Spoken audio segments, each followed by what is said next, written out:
Boa noite para todos.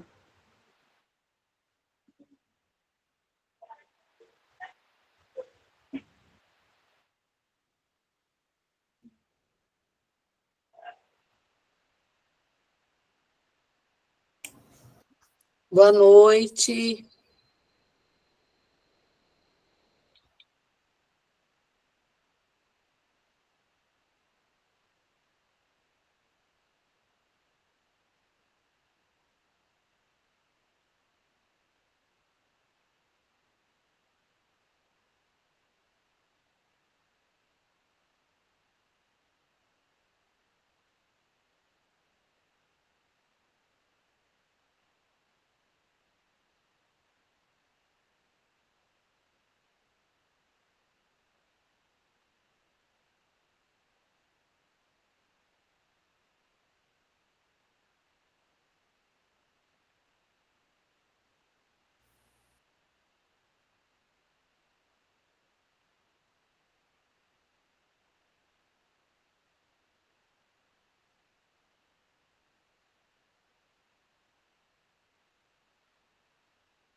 A minha gatinha vai participar também.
Bem, aqui tá tudo certo, padre. A hora que quiser começar, eu acredito que já é 7h33, né? Eu tô te esperando, porque o Adriano falou que você faz a abertura.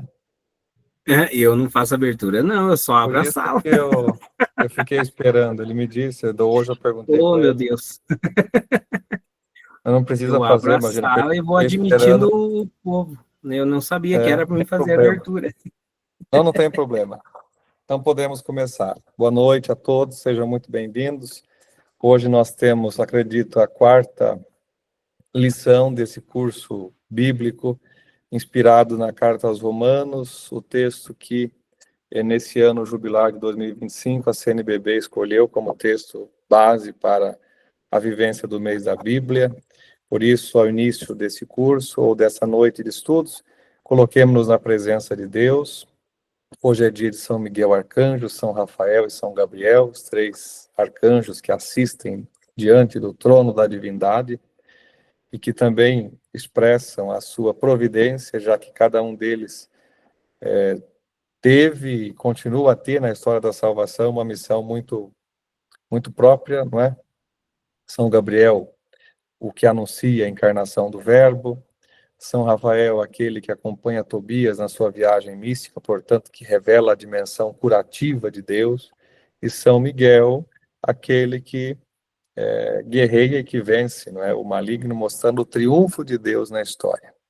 Por isso, recolhamos todas essas intenções e todas essas alegrias que o nosso coração cristão e católico possui nesse dia e invoquemos a presença de Deus através de Nossa Senhora. Em nome do Pai, do Filho e do Espírito Santo. Ave Maria, cheia de graça, o Senhor é convosco. Bendita sois vós entre as mulheres, e bendito é o fruto do vosso ventre, Jesus. Santa Maria, Mãe de Deus, rogai por nós, pecadores, agora e na hora da nossa morte. Amém. Nossa Senhora, sede da sabedoria, rogai por nós. Santos Miguel, Gabriel e Rafael, rogai por nós. São José, rogai por nós. Em nome do Pai, do Filho e do Espírito Santo. Amém. Então, vocês já estudaram 3 noites a Carta aos Romanos, certamente os professores que por aqui passaram já apresentaram alguns elementos de ordem técnica, certamente disseram que a Carta aos Romanos, junto com a Carta aos Gálatas, compõe um bloco teológico muito coeso dentre os escritos de Paulo. A Carta aos Gálatas e a Carta aos Romanos, elas convergem, sobretudo, na apresentação de Jesus como a justiça de Deus, né? O Verbo, a pessoa do Filho, é apresentado como a justiça de Deus, a teologia da justificação. Por isso que, como consequência, nesses 2 documentos, Gálatas e Romanos, nós temos uma muito refinada teologia da graça. Já na carta aos Coríntios, 1ª e 2ª Coríntios, Paulo trabalha a dimensão de Cristo, sabedoria de Deus. Por isso, é interessante que os teólogos, quando vão estudar Paulo, eles fazem essa comparação, né? Carta aos Coríntios, uma profunda teologia do Cristo Logos, do Cristo Verbo, do Cristo Sabedoria de Deus. E Carta aos Gálatas e Carta aos Romanos, Cristo, a justiça de Deus. Teologia da graça, como consequência da compreensão de Cristo que nos justifica diante de Deus. A Carta aos Romanos foi escrita, aqui vou começar recordando algumas coisas, né? Foi escrita seguramente em Corinto. Paulo passa por Corinto 2 vezes e permanece em Corinto por 18 meses. E seguramente, na segunda passagem de Paulo por Corinto, ele teria escrito a Carta aos Romanos ali entre os anos 57 ou 58, por ali. Escreve aos Romanos. A Igreja de Roma é uma igreja muito importante, talvez não numericamente, mas pelo lugar, pela geografia na qual se encontra, já que Roma era o coração do império, e para Roma convergia todas as ideias, todas as novidades daquela época. E é curioso também que no tempo de São Paulo, Roma já era um ponto de atração de religiões ditas mistéricas, ou seja, cultos religiosos, que naquela altura chamavam de superstição. É claro que a palavra superstição, naquele tempo, não tinha o mesmo sentido que tem hoje, né? Superstição era o contrário de religião. Religião, no tempo de Paulo, era um conjunto oficial de normas, de ritos, de instituições. Era um princípio de unidade sociopolítica. Tanto que o Império Romano possuía uma religião oficial, um culto oficial. E aquilo que não era, digamos, que não se enquadrava nesse modelo oficial de religião, mas que era espiritualidade, que era mística, enfim, se encaixava no outro grupo que se definia como superstitio, ou seja, superstição. E naquele tempo, Roma era um ponto de atração para esse tipo de corrente religiosa. Então, nós tínhamos correntes religiosas que vinham do Egito, que vinham da Pérsia, que vinham do Médio Oriente, também da Grécia, enfim, e da Palestina. Não é? O cristianismo entra em Roma como uma espécie de religião mistérica. Quando eu digo entra em Roma como uma religião mistérica, eu quero dizer, aqueles pagãos que viviam na cidade de Roma e que viam o cristianismo, percebiam as suas formas de expressão, olhavam para o cristianismo e diziam, isso é uma superstição. As definições mais antigas do cristianismo que nos chegaram desde os pagãos, Tácito, Suetônio, Plínio, usam justamente essa categoria para classificar o cristianismo. É uma superstição. Agora, não vão sair por aí dizendo que o cristianismo é uma superstição, no sentido atual. Não tem nada a ver uma coisa com a outra, né? Por isso que estudar não faz mal para ninguém. Porque, às vezes, uma palavra que a gente lê, a gente se esquece que uma distância de 2000 anos entre o uso da palavra lá e o uso da palavra aqui, uma distância dessa é suficiente para promover muita diferença no jeito da gente entender o que a palavra quer dizer. Por que eu estou falando isso? Parece que não tem nada a ver, mas tem. Porque São Paulo está escrevendo para cristãos que vivem justamente, digamos, golpeados por um contexto histórico marcado por muita filosofia, Ô, mãe, muita pode religiosidade, esquentar lá, janta. por muita religiosidade, por muita hostilidade também, e, sobretudo, por muito sincretismo. Entenderam? Muito sincretismo. O que é o sincretismo? É a mistura de elementos religiosos. O romano, por excelência, era um representante de uma cultura sincrética. Então, o cristianismo precisou afirmar a sua autenticidade. A carta aos Romanos é uma carta que tem por finalidade, dentre tantas, afirmar a autenticidade do cristianismo. Sobretudo diante de um grupo que se encontrava na grande cultura romana. E que grupo é esse? O grupo judaizante. Nós, quando olhamos o começo do cristianismo, pensamos que tudo era muito fácil e muito tranquilo e muito bonito e muito legal e muito resolvido. Mas não foi assim. O começo do cristianismo foi complexo, foi difícil, foi marcado por instabilidades e também por incompreensões. Não podemos pensar que as pessoas se convertiam. Eu sou pagão ou sou judeu hoje, fui batizado amanhã e pronto. Tudo que eu conheci, vivi, desapareceu. Não era assim. Então, dentro da cultura romana, havia lá uma influência forte do judaísmo. Aliás, em Roma havia uma grande, antiga e pujante colônia judaica. Os judeus estavam muito próximos dos cristãos, porque os cristãos, em última instância, nasceram no seio da cultura judaica. Tanto é verdade que quando nós lemos os Atos dos Apóstolos, nós percebemos que São Paulo, quando chega numa cidade onde ele vai evangelizar, o primeiro lugar que ele evangeliza, ou ele tenta ao menos evangelizar, é a sinagoga. Paulo procura primeiro os judeus. E depois, diante da negativa dos judeus, Paulo vai para os pagãos. Então, quando vocês leem a carta aos Romanos, o que vocês veem?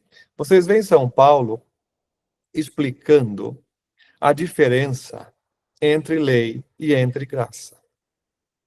Se nós quiséssemos fazer uma síntese muito quase simplória da carta aos Romanos, nós poderíamos dizer que nela São Paulo quer distinguir lei e graça, justamente para evitar que os cristãos caíssem no erro de pensar que o cristianismo, isto é, o mistério cristão, a fé cristã, fosse apenas um prosseguimento do judaísmo, ou uma reforma do judaísmo.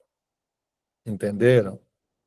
O cristianismo, antes de ser uma religião, ele foi e continua a ser uma fé, um mistério. É isso que São Paulo está querendo, com muito custo e com muita complexidade, nos ensinar na Carta aos Romanos. A Carta aos Romanos é o escrito mais complexo de São Paulo. É o escrito mais difícil de São Paulo. A Carta aos Romanos, eu dizia, foi escrita ali, 57 ou 58 da era cristã, foi composto em 16 capítulos, e a edição grega mais respeitada do texto, a Nestle Aland, nos apresenta a Carta aos Romanos, composta em 7.111 palavras gregas. Então, a carta aos Romanos teria 7.111 palavras gregas. É claro que essa soma numérica, ela varia porque nós temos várias recensões do texto, não temos só uma recensão. Recensão, o que que é? Temos vários manuscritos antigos que nos chegaram com o mesmo texto. E, não raras vezes, um manuscrito ou outro apresenta uma variação. Então, vocês vão encontrar manuscritos com mais palavras e manuscritos com menos palavras. Mas a edição mais respeitada do texto grego, que a gente usa quando vai fazer exegese, vai estudar o texto de modo científico, aquele que nós chamamos Nestle Aland. Depois vocês podem comprar, se quiserem, tem na internet para comprar, o Novo Testamento grego. Vocês vão ter lá um texto composto em 7.111 palavras. Né? Olha, me coube, segundo o que o padre Adriano pediu, trabalhar com vocês 2 capítulos do texto. Capítulo 6 e capítulo 7. O capítulo 6, que nos apresenta a vida com Cristo. O capítulo 5 havia terminado nos apresentando uma analogia, uma comparação entre Adão e Cristo. Né? A carta aos Romanos nos dá essa teologia do Cristo, o novo Adão. Depois os padres da igreja vão aprofundar. Né? Adão, por um homem veio o pecado, por outro veio a graça. Cristo é o velho Adão. Aliás, Adão, o primeiro Adão é o velho, Cristo é o novo Adão. Daí, depois, Santo Irineu vai dizer, se Cristo é o novo Adão, Maria é a nova Eva. Então vem toda a teologia. Agora nós vamos entrar em 2 capítulos muito difíceis, muito complexos do ponto de vista teológico. E por que essa complexidade? Porque nós corremos o risco, e eu tenho me dedicado muito a estudar a Bíblia, ultimamente tenho voltado a estudar a Bíblia com mais força, mais dedicação, porque por um tempo precisei estudar outras coisas, em virtude de trabalhos e aulas em outras áreas, mas minha paixão de fato é a Bíblia, e tenho voltado a estudar a Bíblia, sobretudo lendo as coisas de uma ótica mais atualizada, com base em pesquisas mais contemporâneas. E nós nos esquecemos, de algumas coisas quando nos aproximamos da Bíblia. A primeira delas, eu diria, é o erro de buscar uma compreensão imediata. É aquela postura de ir à Bíblia para sanar as nossas curiosidades. Penso que esse talvez seja um erro de princípio já. Nós não vamos à Bíblia para decodificá-la, para alimentar a nossa curiosidade. Se essa for a motivação, não é legítima, o resultado não vai ser bom. A Bíblia não existe para isso.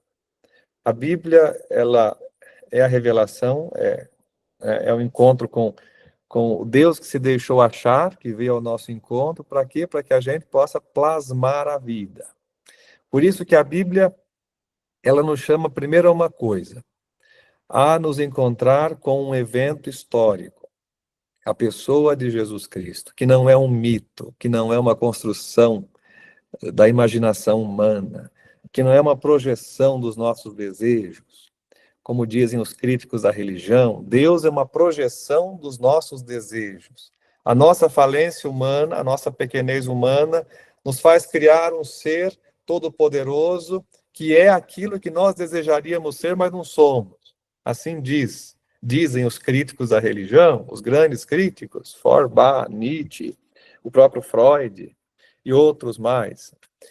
Cristo não é isso, não é a construção de uma inteligência. Cristo é uma realidade viva, Deus é uma realidade vivente. Portanto, estamos aqui diante de um fato, de um evento que se cruza e que se mistura com as fibras mais íntimas da história. Essa é a primeira coisa. A história, E a história que é a história de salvação. Depois, a segunda coisa, a qual a Bíblia nos chama, a teologia. A teologia que é justamente expressão daquela verdade com a qual nós nos encontramos. Se a história não se expressa, ela se perde. Percebe? Então, aqui no texto de Paulo, nos evangelhos, nos demais textos do Novo Testamento, nós temos teologia. Nós temos alguém que escreveu porque viveu aquilo, porque acreditou naquilo, e porque percebeu que aquela experiência pessoal com Cristo, historicamente situado, precisa alavancar-se história dentro, alcançando aqueles que, na mesma esteira, vão professar a mesma fé. A segunda coisa, então, é a teologia como expressão da história, isto é, do evento Cristo. E a terceira coisa é a espiritualidade. O que a espiritualidade faz? A espiritualidade atualiza. Por que nós estamos lendo esse texto hoje, quase 2000 anos depois da sua redação? Porque esse texto é capaz de fazer-se atual, de comunicar, entenderam? Então, estudar a Bíblia não é buscar a via do mais fácil. Ao contrário, é ir ao mais difícil. Amanhã nós celebraremos a memória de São Jerônimo, doutor da Igreja, que foi definido pelo Papa Bento XV, doutor máximo na explicação das Sagradas Escrituras. E Jerônimo compara o estudo da Bíblia com a castanha, a noz. Ele vai dizer assim, ó, estudar a Bíblia é como comer uma castanha. Para que a gente chegue até a castanha, nós temos que quebrar a noz. A noz é dura. Precisamos usar de auxílios, né, para quebrar pedra, martelo, sei lá o quê. Para que a gente chegue até a noz. O miolo, que é importante. Estudar a Bíblia é quebrar a noz da letra, do texto, para ir ao espírito, ao sentido. E precisamos usar instrumentos. Precisamos do Espírito Santo, precisamos dos métodos, precisamos da inteligência que Deus nos deu. E é isso que nós vamos usar agora para estudar a carta aos Romanos. Então vamos lá. Romanos capítulo 6. Nós vamos ler e vamos comentar. Romanos capítulo 6. Vamos lá no capítulo 5, versículo 20, fazendo aqui uma espécie de transição, né? Então, Romanos 5, versículo 20. Ora, a lei interveio para que avultasse a falta. A lei de Moisés apareceu para que o pecado fosse colocado à vista, né? Então, não matar. Se não podemos matar, é porque matar é pecado. A lei pune as ações. A lei cura ou tenta curar o ser humano desde fora. A lei de Moisés, ela versa sobre a exterioridade. É isso que São Paulo está dizendo. Mas onde avultou o pecado, a graça superabundou, para que, como imperou o pecado na morte, assim também imperasse a graça por meio da justiça para a vida eterna, através de Jesus Cristo, nosso Senhor. Onde o pecado avultou, a graça superabundou. Isto é, se a lei de Moisés pune o que está fora, não matar, não cobiçar, não adulterar, as ações exteriores, a graça age desde dentro. E a graça cumpre um papel que ultrapassa a capacidade didática da lei. Na carta aos Gálatas, Paulo usa uma expressão muito interessante para definir a lei. E vai dizer que a lei, ela aparece como pedagoga. Ou seja, enquanto a humanidade está na infância, está na minoridade ou na menoridade, a lei funciona como pedagogo, que lá no tempo de São Paulo, pegava a criança pela mão e levava para a escola. Terminava a lição na casa do mestre, pegava de novo e trazia para casa. Tinha uma função de conduzir. Quando essa criança crescia, o pedagogo perdia o emprego. Deixava de ter o seu papel, porque o adulto não precisa mais ser conduzido, ele se autoconduz. Paulo vai dizer na carta aos Gálatas que a lei foi pedagoga. Quando o ser humano chega na maturidade, e quem é a maturidade do ser humano? É Cristo. Ele é a nossa medida. Então, o ser humano não mais precisa ser movido desde fora, porque ele, desde dentro, se move. E se move como? Pela graça do Espírito Santo que lhe foi dado. Logo, o cristão, que é a carta aos Romanos, é aquele que se conduz desde dentro, movido pela graça que o habita. Porque São Paulo entende, e isso se tornou teologia da igreja, que o batismo não apenas nos abre um novo caminho ético. O batismo não apenas nos chama a comportamentos diferentes, a um melhoramento moral, mas o batismo opera em nós uma mudança ontológica. Me explico? O batismo não apenas nos chama a uma mudança no domínio do fazer. Então, eu fazia obras ruins. Fui batizado, vou fazer obras boas. Não é só isso. O batismo promove em nós uma mudança em âmbito de ser. Antes do batismo, eu era uma coisa. Depois do batismo, eu passo a ser outra. Se a gente se esquece disso, nós reduzimos a fé cristã a uma moral, a uma ética. E, por conseguinte, nós reduzimos a pessoa de Jesus a um mestre de sabedoria. Sócrates também ensinou muita coisa boa. Aristóteles, igual. Platão, também. Buda, também. Quando a gente lê o budismo, tem lá coisas muito interessantes, do ponto de vista de ética, de moral, de espiritualidade. Mas nenhum desses homens foi capaz de comunicar a graça que nos transforma ontologicamente, existencialmente, que nos faz filhos ao invés de criaturas.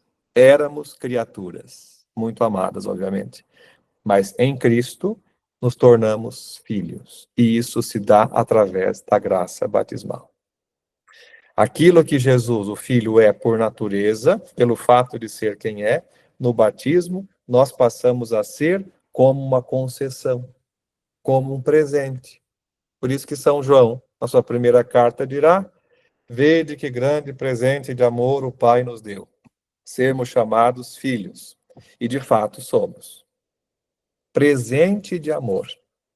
Presente é dado a alguém que não possui o dom dado. Logo, no batismo, nós recebemos uma coisa que nós não possuíamos. Percebe? Então, vamos lá. Agora, capítulo 6. Que diremos, então? Que devemos permanecer no pecado a fim de que a graça se multiplique? De modo algum. Nós que morremos para o pecado, como haveríamos de viver ainda nele? Veja que a teologia de Paulo, a teologia da graça de Paulo, ela passa pelo tema da morte. A morte de Cristo é uma morte frontal, porque nele é o gênero humano que morre. E na sua ressurreição é o gênero humano que ressuscita. E nós participamos disso sacramentalmente. O batismo nos torna partícipes de uma morte e de uma ressurreição. Por isso que aquele banho batismal recorda justamente a imersão no abismo da morte e o emergir daquelas águas, a ressurreição. Historicamente, o batismo, inclusive, ele assumiu várias formas, e uma das formas é esse banho. Né? Haviam os grandes tanques batismais na igreja antiga, e era literalmente um banho. Claro que sempre se batizou derrubando água na cabeça. Temos informações de final do século I que já se derrubava água na cabeça. Mas também se batizava em grandes batistérios, justamente para mostrar que esse banho, esse descer e esse subir, lembra o movimento que Jesus realizou, quando morto desceu à mansão dos mortos e ressuscitado subiu glorioso. Então, o mistério da justificação, isto é, o tornar-se justo diante de Deus, é mistério de morte e de ressurreição. Ou não sabeis que todos os que fomos batizados em Cristo Jesus, é na sua morte que fomos batizados. Portanto, pelo batismo, nós fomos sepultados com ele na morte, para que, como Cristo foi ressuscitado dentre os mortos pela glória do Pai, assim também nós vivamos vida nova. Qual a definição que Paulo oferece aqui do batismo? O batismo é participação, ou seja, imersão na morte e na ressurreição de Cristo. Mas é uma participação real, não é uma participação teatral, não é uma participação ético-moral. Entendem? A nossa cultura, aqui a questão é muito séria, demandaria tempo para a gente pensar um pouco nessas coisas, mas nós perdemos a dimensão mistérica das coisas, a dimensão simbólica das coisas. Nós somos herdeiros de uma cultura que filosoficamente, cientificamente, reduziu tudo aos sentidos e à razão. A própria liturgia, ela parece que no nosso dia a dia tem dificuldade de nos alcançar porque o mistério desapareceu do nosso modo de apreender o real, né? E, por vezes, a gente substitui o mistério pela emoção, né? Então, no lugar da contemplação do mistério, a gente coloca a emoção. E uma das marcas da religião contemporânea é justamente o emotivismo. De modo que se aquilo não me toca, não me faz chorar ou não me faz somatizar aquela experiência com algum tipo de, não sei, de arrepio, de calor, não é interessante. Isso quem nos mostra são pesquisas muito sérias. E também a experiência diária, né? A gente percebe. Então, esta participação, gente, no mistério de Cristo morto e ressuscitado, não é virtual. É uma participação real. Por isso, os batizados são chamados cristãos. Percebem? Quem é cristão? A palavra cristão vem de Cristo, Christos.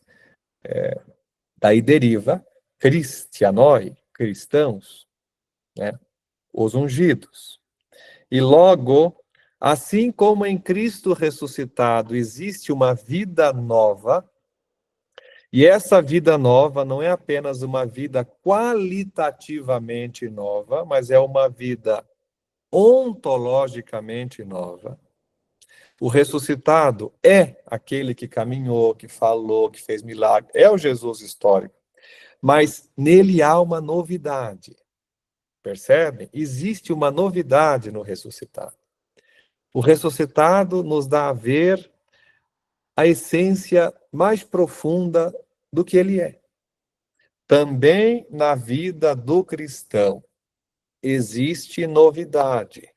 Não apenas qualitativamente, porque a gente conheceu Jesus, bebia, deixou de beber, fumava, deixou de fumar, brigava, deixou de brigar. Não, não é só isso. Existe uma vida nova, substancialmente nova. Nós passamos a ser algo mais do que éramos. E aí vem o problema também do nosso tempo. Quando a gente reduz o encontro com Cristo a mudanças de vida no sentido apenas ético-moral. Percebam quantas vezes já usei a palavra ética e a palavra moral nessa aula, porque a carta de Paulo aos Romanos vem encarregado disso.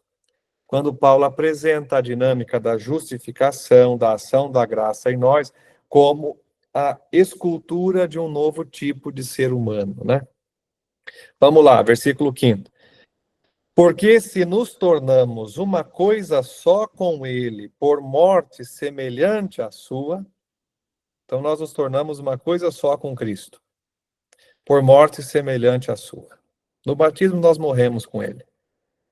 Seremos uma coisa só com ele também, por ressurreição semelhante à sua.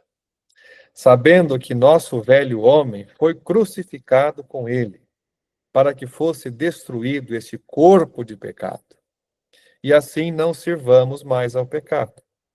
Com efeito, quem morreu ficou livre do pecado. Então, assim como nós morremos com Cristo, morre um velho homem. Aqui, velho homem quer dizer um velho ser humano, né? E quem é esse velho ser humano, gente? Esse é o ser humano pecador. Esse é o ser humano adâmico. É o homem e a mulher que se tornaram o que se tornaram por causa da opção de Adão e Eva, os nossos primeiros pais. Entendem? Esse é o velho homem. É o homem pecador. Pecador não apenas porque cumpre gestos ou atos de pecado, pecados morais, roubar, matar, fofocar, caluniar, pecados morais. Não, pecador porque configurado a uma estrutura da qual ele não poderia por si mesmo sair. O ser humano, antes de Cristo por nós nascer, morrer e ressuscitar, isto é, antes do mistério pascal de Cristo, estava fadado à sua desgraça. É isso que São Paulo está dizendo. Esse ser humano que com Cristo morre, com Cristo ressuscita, porque em Cristo o homem velho foi crucificado. Isto é, Cristo, humano como nós, assumiu a nossa carne, de modo que tudo que nele se cumpriu, a nossa carne participa. Nele não existe simulação, não existe aparência, existe realidade. Então, nós fomos crucificados com ele. Logo, nós não vamos mais servir ao pecado, porque esse corpo de morte, esse homem adâmico, foi destruído. Vejam, gente, corpo de morte. Antes de Cristo, por nós morrer e ressuscitar, nos dar o dom do Espírito, nós não tínhamos graça. Não havia graça. Entenderam? As nossas ações não eram ações salvíficas. Hoje, um cristão faz o bem. Um cristão vive a sua vida como sacrifício espiritual, como o próprio São Paulo vai dizer, né? A vida de um cristão é um culto espiritual. Por que que os atos que nós cumprimos, a caridade que a gente faz, o bem que a gente vive, as renúncias que nós fazemos, por que que isso tem valor salvífico? Por causa da graça que habita em nós. Ou seja, é o que São Paulo está dizendo, lendo muito profundamente, muito capilarmente a carta, ou seja, nós fomos redimidos. Nós fomos colocados numa condição redimida. Qual é o nosso esforço, então? Qual é a nossa participação? Não é para conquistar a salvação, mas é para conservar-se nela. Por conseguinte, as obras boas que somos chamados a fazer não são capitais que a gente vai acumulando para dizer a Deus, eu fiz isso, tem direito de entrar no céu. Não, mas são frutos que garantem que aquela salvação que eu recebi de Cristo produziu. Entenderam? E aqui vale a pena pensar um pouco na nossa catequese. A gente ainda está um pouco atrasado ao explicar essas coisas para os nossos catequizandos. Porque nós aprendemos assim, e quem nos ensinou assim não tinha má intenção. Eu poderia explicar aqui o porquê que essas coisas nos chegaram assim, várias razões históricas, que remontam lá, século XV, XIV, XVI. Eu não vou fazer porque demanda tempo e pronto. Mas a gente ainda está ensinando e está pensando, né? Eu preciso fazer isso, porque daí eu vou ter uma espécie de reserva, de poupança no céu. Quando eu morrer, Deus vai dizer, bom, você tem aqui uma poupança milionária em boas obras, pode entrar. E não é bem assim, né? Por que nós produzimos obras salvíficas? Porque a graça age em nós. Então, aquilo que a gente produz, na verdade, é fruto. É fruto da graça que está em nós. E o fato de a gente produzir esses frutos é resposta à graça. É como se a gente dissesse: a minha vontade e a minha liberdade, que são dons de Deus, acolhem a graça. Quero permanecer no lugar no qual Cristo me colocou. Entender? Não se trata de relativizar o valor das obras. Não. A carta de Tiago vai dizer que a fé sem obra é morta. Mas é morta por quê? Porque uma fé sem obra é uma fé que, no fundo, não é fé. Uma vida cristã sem obra é uma vida cristã que não aceitou o lugar no qual Cristo nos colocou. O lugar da redenção, né? Então, isso aqui é belíssimo. Quem morreu ficou livre do pecado. O pecado aqui, gente, talvez já tenham explicado isso, eu esteja chovendo no molhado, mas sempre existem conceitos-chave que vale a pena a gente voltar. O pecado aqui não é pecado moral, entende? O que é pecado moral? É o que a gente comete no dia a dia. Roubar, falar mal, matar, digo a gente, né? O ser humano, né? Sei lá, difamar, enfim, são pecados morais. O pecado ao qual Paulo se refere aqui é aquele pecado que nós chamamos de original, que o batismo apaga, né? E que Cristo venceu quando por nós morreu e ressuscitou. E desse pecado original, vencido, redimido, restou em nós a chamada concupiscência. Essa tendência que existe em nós para o mal. Entende? Quem disser que não tem tendência para o mal, está mentindo, né? Imaculada foi apenas a Virgem Maria. E claro, Jesus, que era Deus, ou é Deus. Do resto, todo mundo tem concupiscência. E os santos só se tornaram santos justamente porque trabalharam a sua concupiscência. Venceram a sua concupiscência. Concupiscência, às vezes a gente escuta a palavra concupiscência, pensa que concupiscência está ligado apenas a questões de ordem sexual e sensualidade, mas não tem nada a ver. Concupiscência é a tendência para o mal. Entende? Tanto a tendência da gente ter prazer no mal, eu sei que é errado, mas é legal fazer, quanto a tendência da gente se alegrar com o mal. Eu vejo alguém que está lá e não vou muito com a cara dela, da pessoa, e ela está se dando mal, eu fico contente, né? Tranquilo, que bom que ela está assim, né? Isso é concupiscência. Isto é, quem morreu e ressuscitou com Cristo, ficou livre do pecado. O pecado original. Agora, infelizmente, a concupiscência está aí. E nós precisamos. Aí vem os auxílios que Deus mesmo deixou para que a gente vença a concupiscência. Oração, a palavra, os sacramentos, a ascese, o esforço, a nossa vontade, a nossa liberdade, e assim por diante. Versículo 8. Mas se morremos com Cristo, temos fé que também viveremos com ele, sabendo que Cristo, uma vez ressuscitado dentre os mortos, já não morre. A morte não tem mais domínio sobre ele. Nós participamos da ressurreição de Cristo. E participamos de duas maneiras. Participamos já nessa qualidade nova de vida, nessa modalidade nova de vida que somos chamados a viver. O cristão é alguém que, por ser transformado na sua essência, no seu ser, naturalmente, é convidado e levado a uma modalidade nova de vida. Então, a ressurreição é uma realidade já experimentada por nós, né?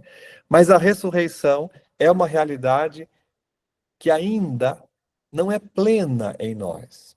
E um dia há de ser. Por isso que a teologia paulina, ela vem com uma forte carga de escatologia. Isto é aquilo que São João diz, né? Somos filhos de Deus, mas ainda não se manifestou o que seremos. Somos muito mais do que aquilo que nós experimentamos, sabemos e acreditamos ser. Então, a ressurreição, ela já é vivida por nós hoje, né, na dimensão sacramental, no modo diferente do cristão entender a vida, entender o futuro, o mundo, enfim, mas é uma realidade que será objetivamente experimentada. Quando Cristo glorioso, nossa primícia, volta, Senhor da história, e os nossos corpos ressuscitam, unindo-se de novo à nossa alma, e assim, na nossa integridade humana antropológica, nós vamos para sempre viver a nossa vocação última, que é a visão de Deus.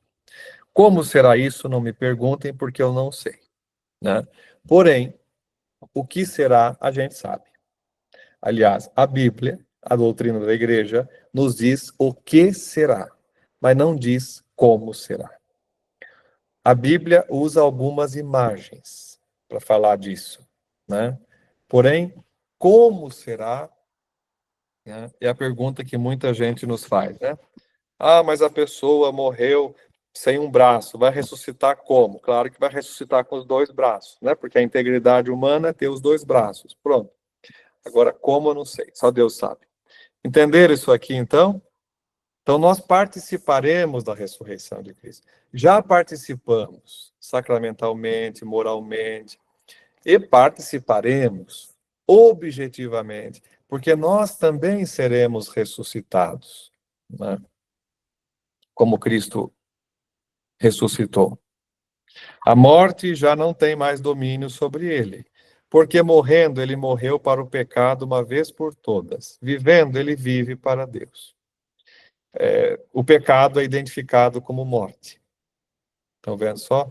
Então, quando em nós o pecado é vencido e Cristo ressuscitado o fez, o venceu, a morte é vencida, né? A morte aqui também, entendam, não é a morte física, não é a morte natural.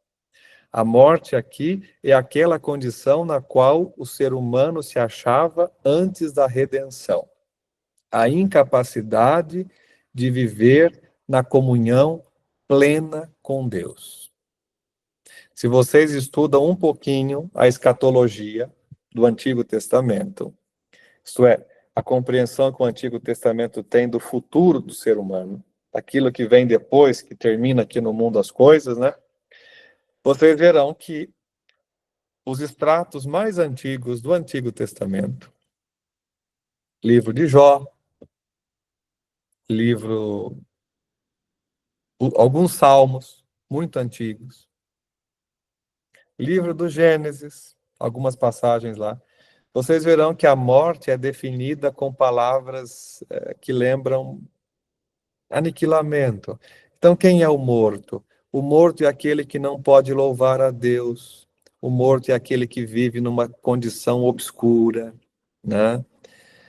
Com o passar do tempo, a fé na ressurreição vai aparecendo no Antigo Testamento.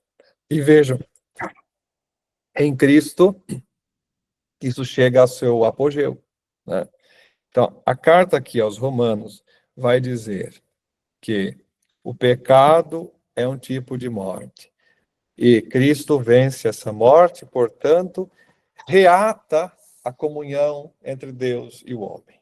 Nós não somos mais fadados à incomunicabilidade, mas agora nós somos readmitidos àquela vocação primordial que nos competia, que era a comunhão plena com Deus, a visão de Deus. Tanto que o Gênesis vai dizer que originalmente o ser humano conversava com Deus. Deus andava pelo jardim onde estava o ser humano. O ser humano convivia com Deus como alguém à sua altura, antes do pecado.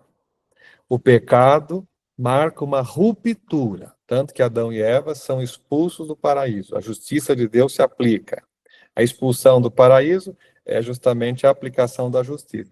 Mas é bonito porque no livro do Gênesis, antes de Deus expulsar o Adão e a Eva aplicando a justiça, diz lá que Deus os revestiu com túnicas de pele, né? Quer dizer, a misericórdia precede a justiça. Túnica de pele, a túnica quer dizer a dignidade. Mesmo o pecador expulso, o homem não perdeu sua dignidade. Então, em Cristo, essa expulsão é revertida. Então, se lá Adão e Eva são expulsos, saem do paraíso e vão para o deserto, em Cristo o caminho é o contrário. O homem sai do deserto e começa um caminho de regresso ao paraíso. Inclusive, os evangelhos dão conta disso ao contar a morte de Jesus, particularmente João. João diz que Jesus morreu no Calvário, fora da cidade, né? Calvário, que é o lugar da caveira. Então, é deserto. E foi sepultado num jardim ali perto, porque nesse jardim havia um túmulo novo. E Jesus ressuscita justamente desde o jardim, desde o Éden. Esse jardim da ressurreição é uma evocação da condição primordial do ser humano. O primeiro homem, a primeira mulher, o primeiro exemplar do gênero humano, foram criados num jardim. O primeiro exemplar da nova criação, Cristo ressuscitado, primícia dos que adormeceram, como diz São Paulo, na carta aos Coríntios, brota de um jardim. Estão vendo? A primeira geração que se tornou pecadora vem de um jardim. A segunda geração redimida, ressuscitada, brota de um jardim. É isso que São Paulo está dizendo aqui. Nós somos filhos pela graça batismal desse que nasceu, né, no jardim do Éden, o jardim do ressuscitado. Então vamos lá, versículo 11. Capítulo 6, versículo 11. Assim também vós considerai-vos mortos para o pecado e vivos para Deus em Cristo Jesus. Portanto, que o pecado não impere mais em vosso corpo mortal, sujeitando-vos às suas paixões. O pecado não impere mais sobre o vosso corpo mortal, o corpo de carne, que, enfim, traz a marca do pecado, aquilo que eu dizia, a concupiscência, sujeitando-vos às suas paixões. Paixão, aqui na carta aos Romanos, indica aquilo que materializa a condição carnal do ser humano. Em outras passagens de outras cartas, Paulo vai apresentar alguns catálogos de vícios: glutoneria, rixas, iras, divisões, lascívias. São vícios. Isto é, se nós ressuscitamos com Cristo, fomos redimidos por Ele, se o batismo nos comunica isso, a nossa vida humana, material, ela precisa também se transformar, produzindo obras conforme a árvore da qual nós somos ramos. É isso que São Paulo está dizendo. Nem entregueis vossos membros como armas de injustiça ao pecado. A cultura romana, para a qual São Paulo escreve, é uma cultura muito, muito dissoluta. Quando a gente estuda um pouco de história romana, nós vemos que a cultura do Império Romano era muito dissoluta, moralmente muito permissiva, muito depauperada. Os cristãos estão vivendo nesse contexto. Então, São Paulo está dizendo, olha, não use os vossos membros, o vosso corpo, como armas de injustiça ao pecado, né? Vença as paixões, que o homem novo triunfe realmente sobre o homem velho. E o que a gente vê na vida dos santos? Nós vemos justamente essa passagem do homem novo que traspassa, que ultrapassa o homem velho. Pelo contrário, oferecei-vos a Deus como vivos, provindos dos mortos, e oferecei vossos membros como armas de justiça a serviço de Deus. Existe um texto belíssimo da Carta de Ogneto, um documento do século II, cujo autor nós ignoramos. O capítulo 5º dessa carta, depois quem quiser ler pode procurá-la na internet, que tem à disposição, em português inclusive. Esta carta, que foi descoberta por volta de 1436, em Constantinopla. No capítulo 5º, o autor da Carta de Ogneto nos apresenta o mistério cristão. E lá ele apresenta uma espécie de perfil dos cristãos. E ele vai dizer que os cristãos são aqueles que estão no mundo, mas não são do mundo. Vivem na terra, mas têm sua cidadania no céu. Põem a mesa em comum, mas não o leito. Se casam como todos. Geram filhos, mas não abandonam seus filhos. E vai falando, né? Apresentando o mistério cristão, como que os cristãos se comportavam, viviam. Depois há um outro texto chamado chamado Apologético, foi escrito por um autor africano, Tertuliano, que morreu pelo ano 220, portanto, primeira metade do século III. E nesse texto, Tertuliano diz assim: os pagãos olhavam aos cristãos e diziam: vede como se amam. Se amam tanto a ponto de dar a vida uns pelos outros. Então, quer dizer, a experiência cristã mais original, ela é uma experiência decisiva. Né? A motivação que levava as pessoas a ser cristão não era a motivação que leva a maioria do nosso povo a ser cristão. Né? O fato de ter nascido numa sociedade cristã. Hoje, o cristianismo se tornou uma questão de cidadania. Eu nasci numa família cristã, eu sou cristão. Ao menos do ponto de vista cultural, enfim. No começo não era assim. Ser cristão era um passo, era uma consequência de uma experiência, por vezes longa, de enamoramento com uma pessoa, com Deus pessoa, que é Jesus. Né? E isso produzia um cristianismo de qualidade. Depois, no século IV, por razões históricas, ser cristão tornou-se uma questão de cidadania, e isso é o que nos legou essa conjuntura que hoje nós temos. Mas veja lá, Paulo está nos apelando, né? Que a nossa corporeidade, isto é, o nosso ser no mundo, seja oferecido como arma de justiça, como serviço de Deus. A maternidade, a conjugalidade, não é? A paternidade, as relações profissionais, as relações interpessoais. É isso que São Paulo está dizendo quando fala em oferecer os membros como sacrifício, não é? Então, imaginemos vocês, na cultura romana do tempo, o aborto era uma premissa. O aborto, na cultura romana, era uma premissa. Né? Então, crianças que nasciam com algum tipo de anomalia, né, eram abandonadas, eram expostas, eram mortas, pronto. E mesmo o aborto intrauterino, o cristianismo vai dizer, não se aborta.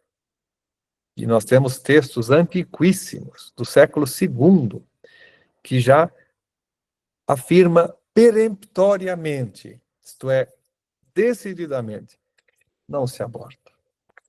Né? No seio de uma mãe está o ser humano. Está lá. Basta pensar no texto, na petição em favor dos cristãos de Atenágoras de Atenas. Né? A questão do matrimônio. Na cultura romana, o matrimônio... Existiam leis que protegiam o matrimônio, a gente sabe que existia, mas, de modo geral, né, era uma relação natural. O cristianismo vai dizer, não é assim. Então, oferecer os membros como armas de justiça a serviço de Deus é redimensionar a vida. Né? E o pecado não vos dominará, porque não estáis debaixo da lei, mas sob a graça. Não estamos debaixo da lei. Nós não estamos debaixo de 10 decretos. Não matar, não furtar, não cobiçar, não adulterar, não. Nós estamos debaixo da graça, que nos move desde dentro, né? Que nos transforma desde dentro. E aqui vem uma coisa belíssima, porque a lei não permite experiência, não permite relação. Perdão. Eu pergunto a vocês, quem consegue estabelecer uma relação interpessoal com os decretos da Constituição do Brasil, ou os decretos da Constituição da Itália, dos Estados Unidos, sei lá. Quem consegue estabelecer relação com o Código de Leis? Ninguém. Lei a gente obedece, né? E não raras vezes a contragosto. Agora, com uma pessoa, a gente estabelece relação. A graça nos vem através de uma pessoa. Cristo. E a graça age em nós de maneira pessoal, porque essa graça não é só um carisma. Essa graça é também uma pessoa, é o Espírito Santo que nos foi dado.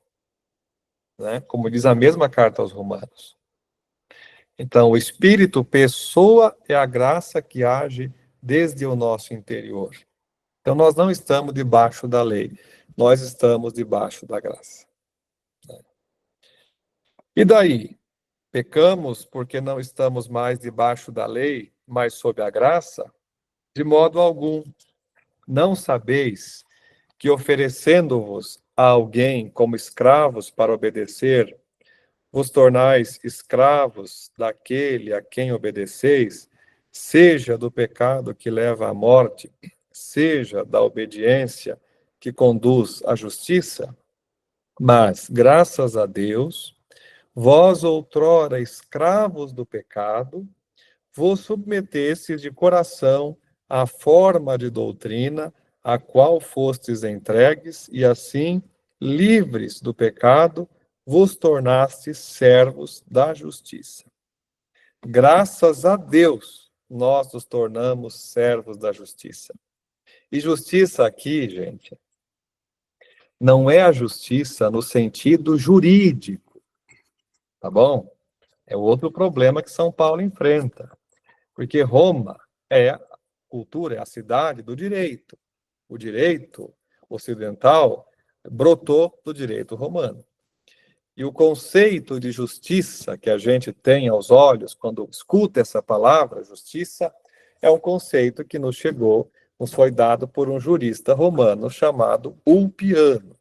E o que o Ulpiano dizia que era justiça? Justiça é dar a cada um aquilo que é seu. Então, aquilo que é dar a cada um aquilo que lhe pertence. Isso é justiça. Aqui, gente, o conceito de justiça não é isso. O que é o conceito de justiça aqui? O conceito de justiça é, pelo pecado, nos tornamos injustos diante de Deus. Cristo, agindo como agiu, morrendo e ressuscitando, nos justificou, nos fez justos diante de Deus. Eu vou dar um exemplo. Os exemplos são sempre imperfeitos, mas tá bom. Imaginem vocês. Alguém de vocês aqui contrai uma dívida com outra pessoa, uma pessoa muito importante. A autoridade dessa pessoa é exponencialmente superior à dignidade aqui de quem errou. E aí, essa pessoa que errou não tem nenhum modo de reaver o mal que ele fez. É impossível que essa pessoa, pode ser eu também, consiga reatar o problema que eu criei, né? A dívida que eu criei. Mas essa pessoa tem alguém da mesma dignidade dela, e esse alguém me conhece, né? E se compadece de mim, e cumpre em meu favor um ato diante desse que eu feri, que apaga nesse que eu feri o erro que eu tinha cometido. Então, eu deixo de ser injusto graças ao ato dessa pessoa que agiu em meu favor. Cristo fez isso conosco. Logo, a nossa justificação é dom, não é mérito. Entende? Nós não nos tornamos justos diante de Deus porque a gente obedeceu à lei de Moisés, como acreditavam os fariseus, aquele pessoal todo, né? Os escribas. Nós nos tornamos justos porque gratuitamente Cristo nos justificou. E por que Cristo pode ou pôde nos justificar? Porque, para além de ser humano, ele é Deus também. É a carta aos Hebreus falando, né? Ele nos conhece. Ele se fez homem como nós, portanto, ele nos conhece. Ele sabe como nós somos frágeis. Então, ele agiu em nosso favor, com isso nos redimiu. É o que São Paulo está dizendo. Nós nos tornamos servos da justiça por graça de Deus. Então, não é mérito, mas é dom, né? Depois, a vida cristã, com base nisso, é uma vida reconciliada e uma vida reconciliadora. O cristão é sempre um reconciliado, e por ser reconciliado, é chamado a ser reconciliador. Também por isso, quando nós nos confessamos, quando nós, na missa, realizamos o ato penitencial, nós não estamos exaltando o pecado, gente. Nós estamos celebrando a misericórdia que nos justificou, né?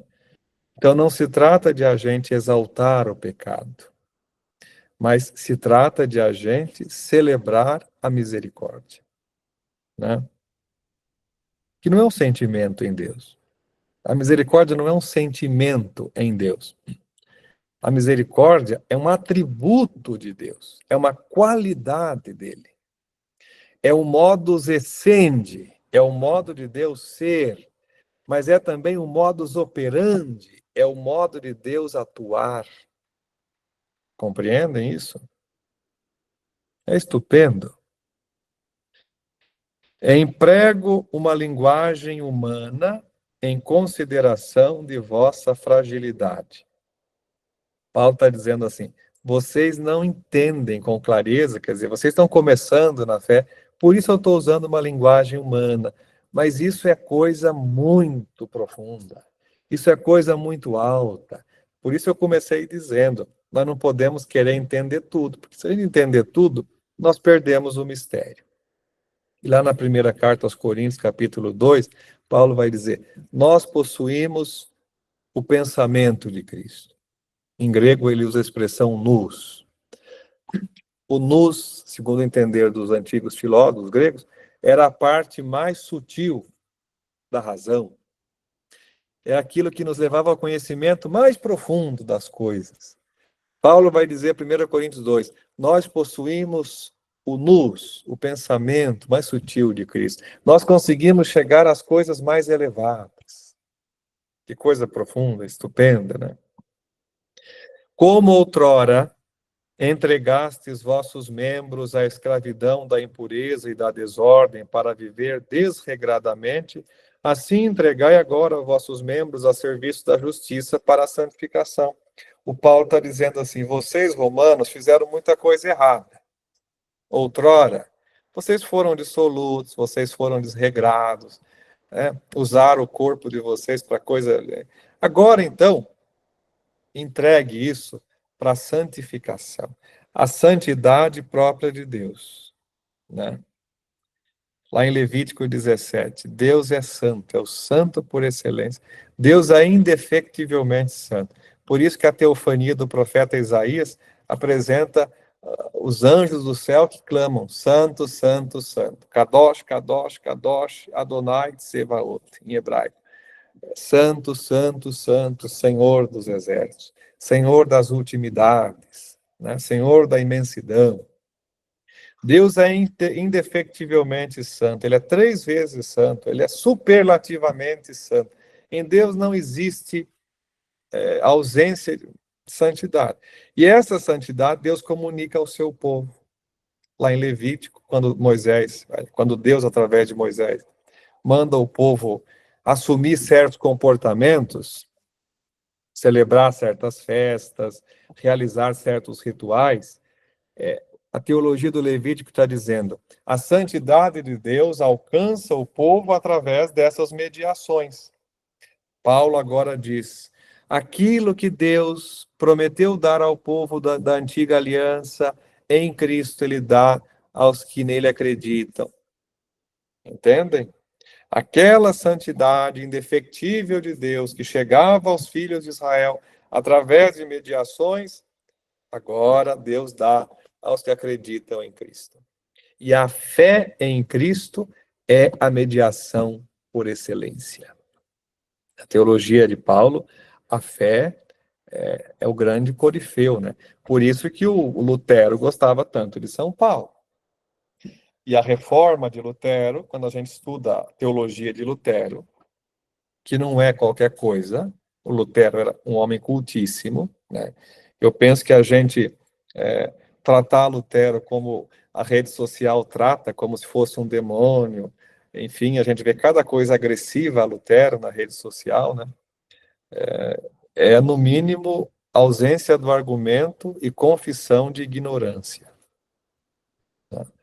Eu penso que o fato de Lutero ter feito a reforma, enfim, não revoga a grandeza da sua teologia. Então, nós precisamos, estamos no século XXI, né?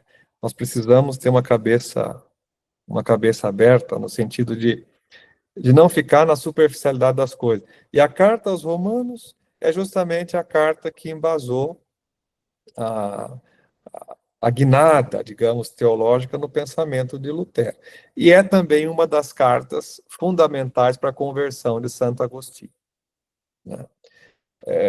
O problema nosso é que a gente vai aos autores através do que pessoas falam deles, né? Não só o Lutero, mas também o Agostinho, também a Tomás.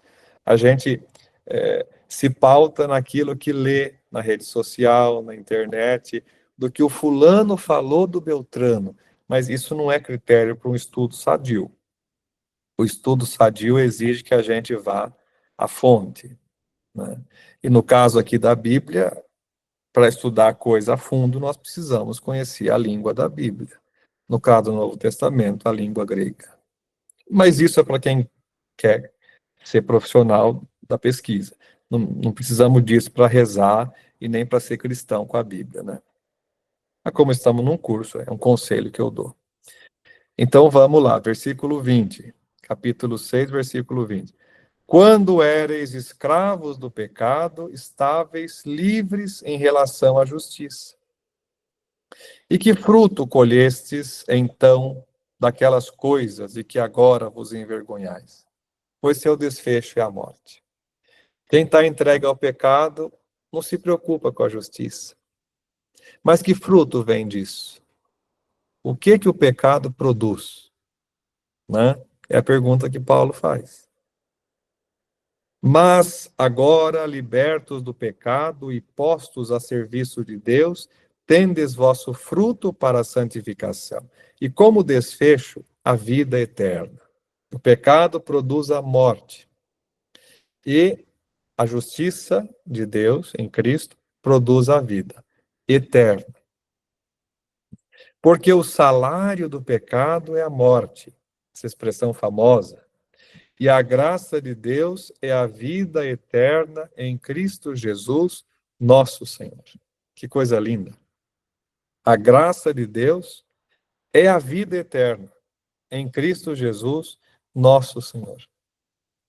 E olhando a história passada, presente, nós percebemos que essa palavra de Paulo é autenticamente verdadeira. O salário do pecado é a morte. Né?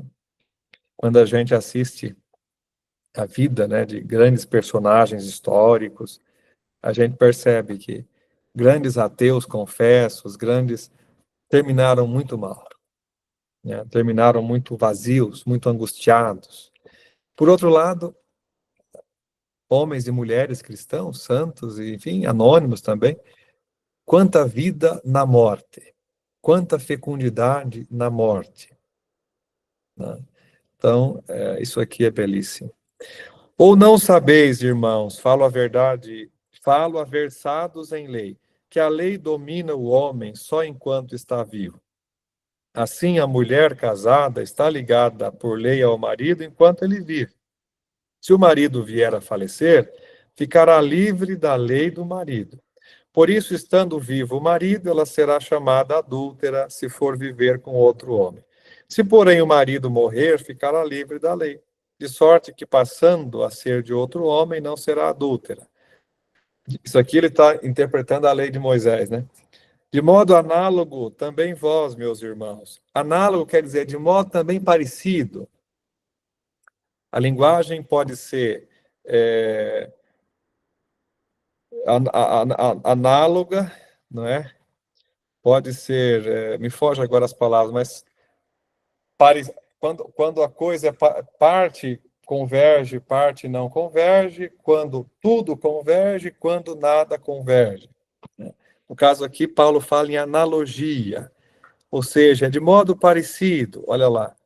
De modo parecido também vós, meus irmãos, pelo corpo de Cristo fostes mortos para a lei, para pertencerdes a outro, aquele que ressuscitou dentre os mortos, a fim de produzirdes frutos para Deus. Nós, antes que Cristo morresse e ressuscitasse, havíamos sido desposados da lei. Quando Cristo morre e ressuscita, a lei deixa de vigorar, isto é, morre, e agora nós somos desposados por um outro esposo, que é Cristo. Quando estávamos na carne, as paixões pecaminosas que através da lei operavam em nossos membros produziram frutos de morte. Agora, porém, estamos livres da lei, tendo morrido para o que nos mantinha cativos, e assim podermos servir em novidade de espírito e não na caducidade da letra. Novidade do espírito e não na caducidade da letra. Olha lá, vamos entender bem. Ele diz assim, ó, enquanto não tínhamos a graça, a lei era uma espécie de barreira que tentava represar as nossas paixões. Então a gente tendia a roubar, tendia a adulterar, tendia a matar, mas a lei ia colocando umas espécies de barragem, assim, para segurar esse caudal de morte, né? E aí vem a graça. A graça desfaz isso. E a graça faz crescer em nós um novo tipo de pessoa humana. A gente é capaz de vencer essa tendência pelo fato de sermos agora quem somos, já que somos habitados pela graça de Deus. Então, nós não vamos mais viver segundo a letra, mas nós vamos viver a novidade do Espírito. Ele vai dizer em outra altura, o Espírito da vida, a letra mata. A lei de Moisés dizia, não matar. Jesus diz, olha, quem chama o irmão de patife, de tolo, quem chama o irmão de idiota, esse já pecou. A lei dizia, não adulterar, mas eu vos digo, quem olha e deseja a mulher no coração, já pecou. Então, o que nós temos aqui? Letra, espírito. A letra diz, não adultere. Adulterar é um ato, uma ação. Mas o espírito, o evangelho diz, cuide também das intenções, dos sentimentos. Não deixe que o seu interior se torne adúltero, porque o evangelho entende que as nossas ações brotam no nosso coração. Que o nosso agir é consequência do nosso sentir. Por isso que o evangelho vem melhorar o nosso interior. Vocês estão vendo que por trás do evangelho tem uma antropologia, tem uma compreensão do ser humano extremamente mais alta do que lá no Antigo Testamento. O evangelho nos dá uma arquitetura humana muito mais profunda. Né? A lei dizia, cuide das mãos, isto é, do agir. O evangelho diz, cuide do coração. Porque a mão passa pelo coração. O nosso agir é consequência do nosso sentir. A letra e o espírito. Entenderam? É isso aí. Que diremos então? Que a lei é pecado? De modo algum. Entretanto, eu não conheci o pecado senão através da lei. Eu dizia, a lei começa a decodificar o pecado. Não matar, não furtar.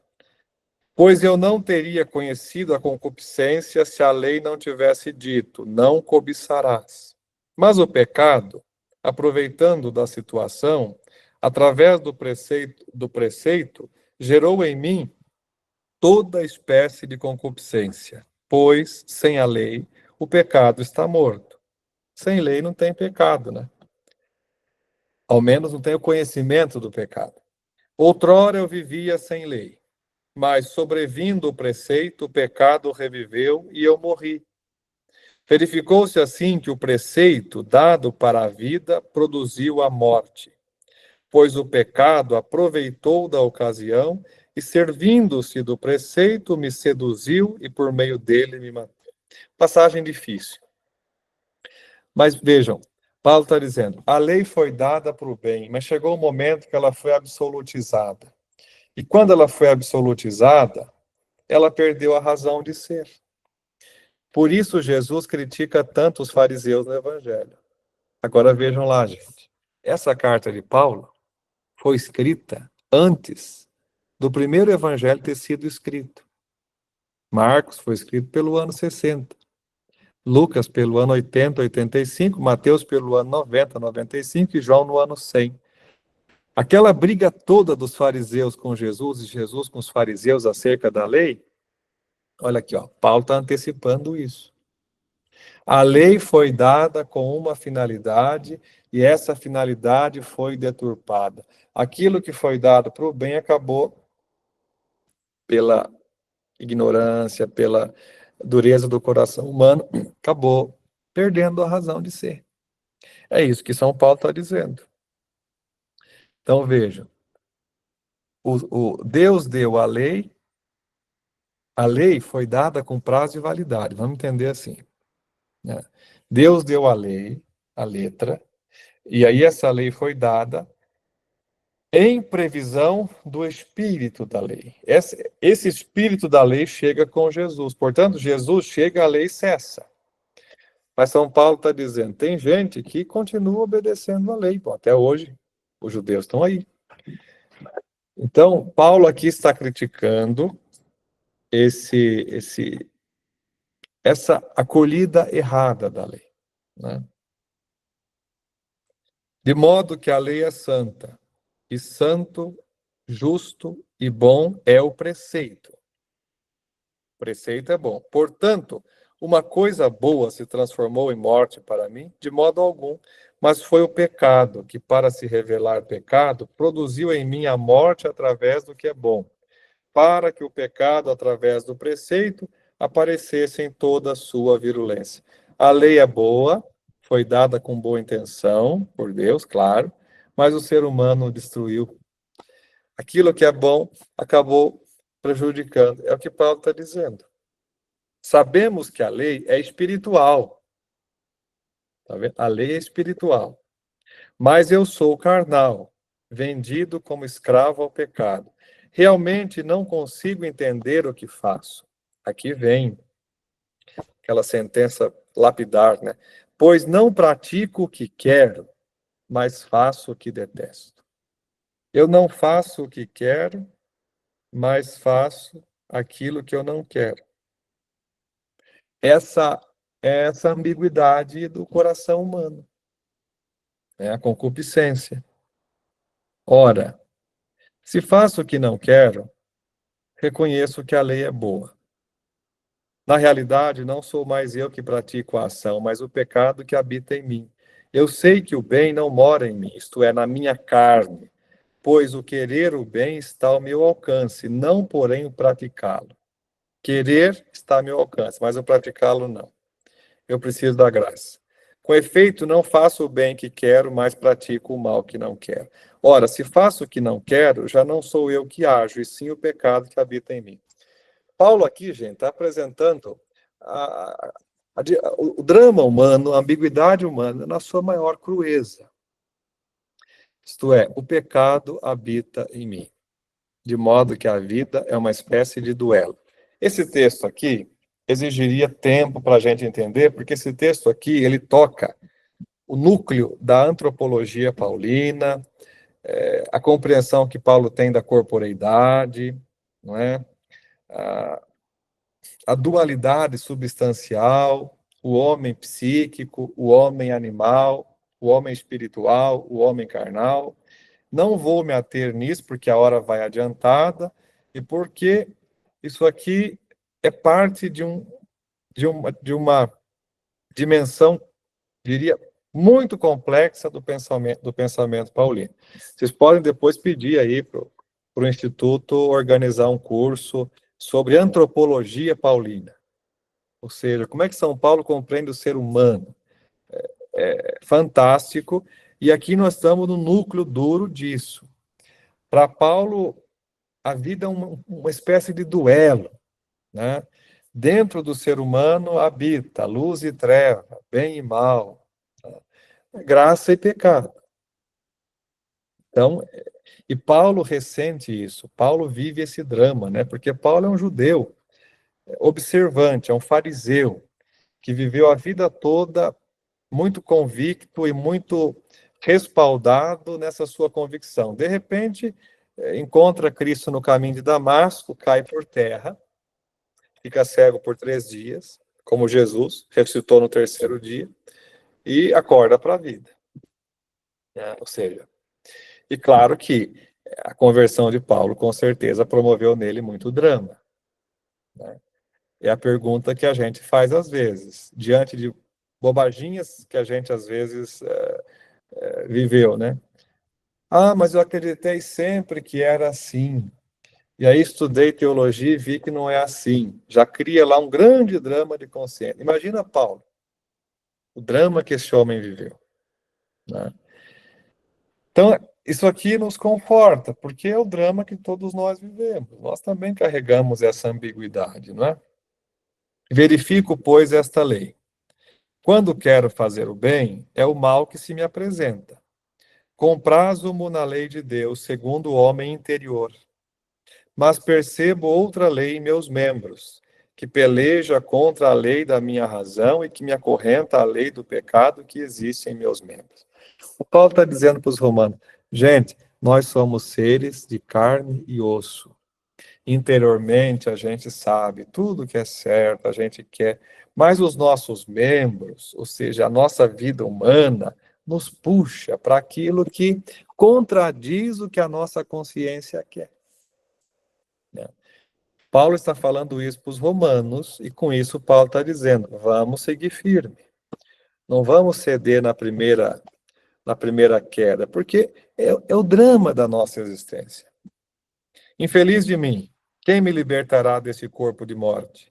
Graças sejam dadas a Deus por Jesus Cristo, Senhor nosso. Assim, pois, sou eu mesmo que pela razão sirvo a lei de Deus e pela carne a lei do pecado. Né? Quer dizer, a racionalidade do pensamento. A gente sabe que Deus quer, o que é o certo, o errado, mas, diz ele, a carne, né, a lei do pecado. Aqui vem a questão da antropologia. Paulo, ele opõe, não é carne e espírito. Mas eu não vou entrar nisso agora, porque o tempo já foi, e porque, eu digo, né, é uma questão complexa. Então, esses 2 capítulos tratam justamente disso, né? Os efeitos da graça no homem pecador. Que nós possamos, contemplando tudo isso, crescer também na nossa experiência dos efeitos da graça em nós, que somos todos maculados pelo pecado, redimidos, porém que vivemos o drama dos efeitos da concupiscência em nós. Eu não sei como é que funciona o curso, se tem algum momento de pergunta, se alguém tem pergunta.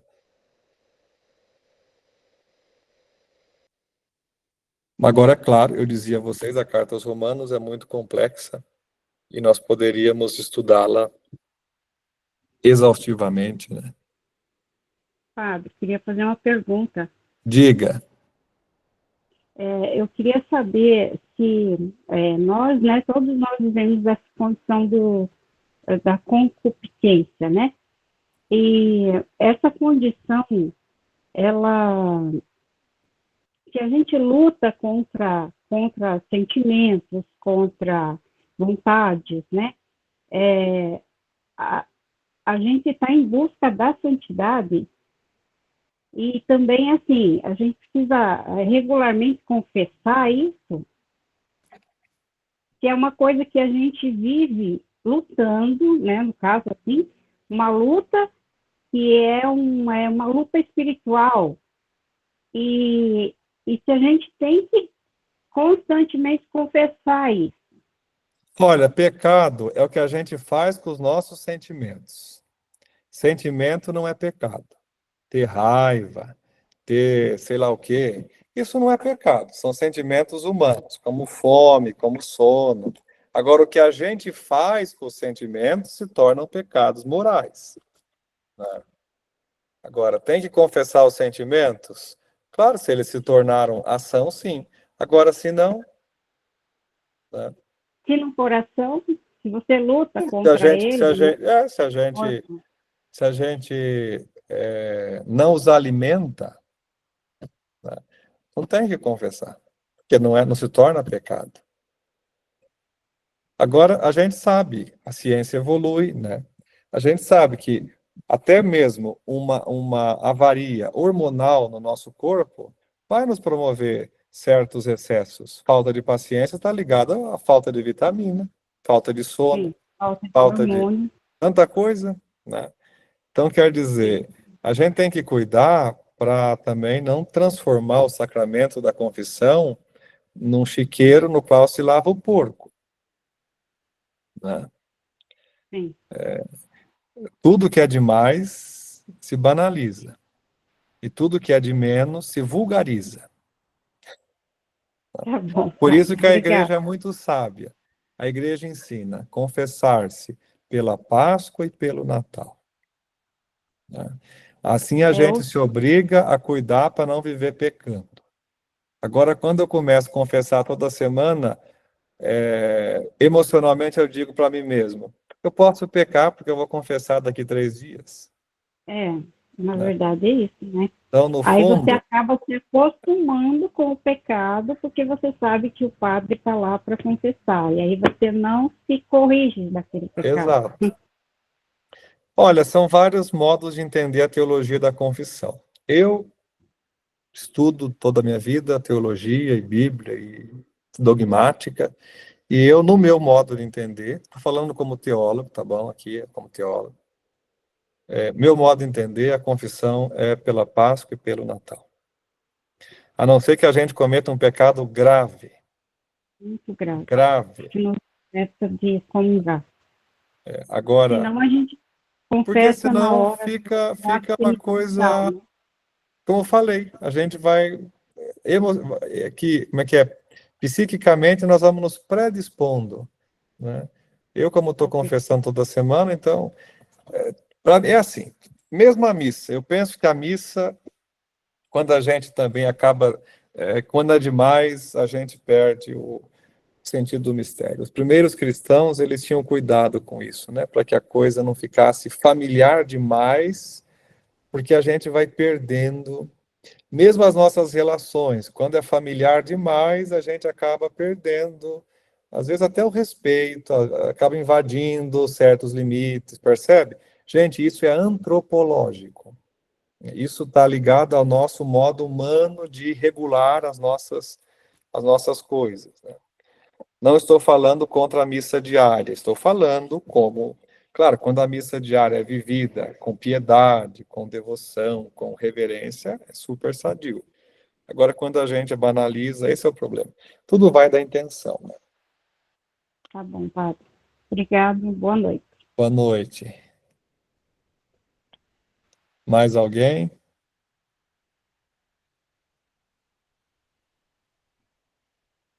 Não? Então agradeço a presença, a atenção, faço votos que, penso que hoje seja a última noite, né?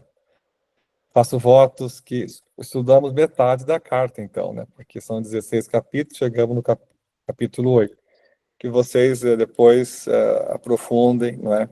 O texto, leiam, reflitam e nunca caiam no erro de ir à Bíblia para sanar as curiosidades, porque quando a gente faz isso, a gente perde a razão da Bíblia, o porquê ela existe, né?